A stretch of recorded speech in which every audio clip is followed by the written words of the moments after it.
More than teaching, I am on a journey with my students to understand science, a journey that connects them with each other and themselves.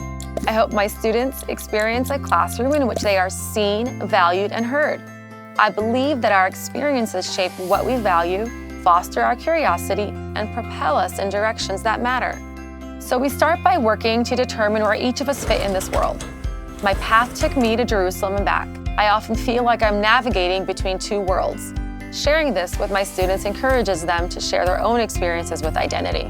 When we know ourselves, we can connect with others and build authentic partnerships and understanding. This sharing and self-discovery enriches our journey, our classroom experience. Together we build a classroom community where each student is valued for their cultural wealth, which allows them to thrive in their learning of science.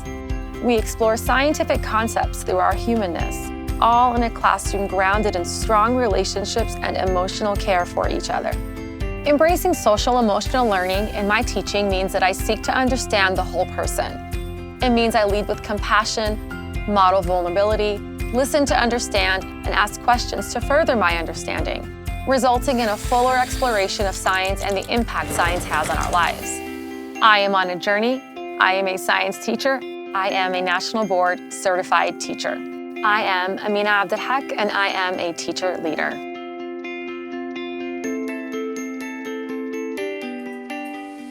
So often, students are expected to sit and listen and never question.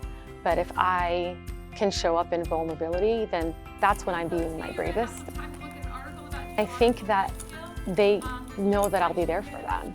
I want them to know that I care for them. I want to build that authentic partnership with my students, and I want them to know that they can trust me and feel safe with me. And the only way I'm going to be able to do that is if I give them trust with my journey as well.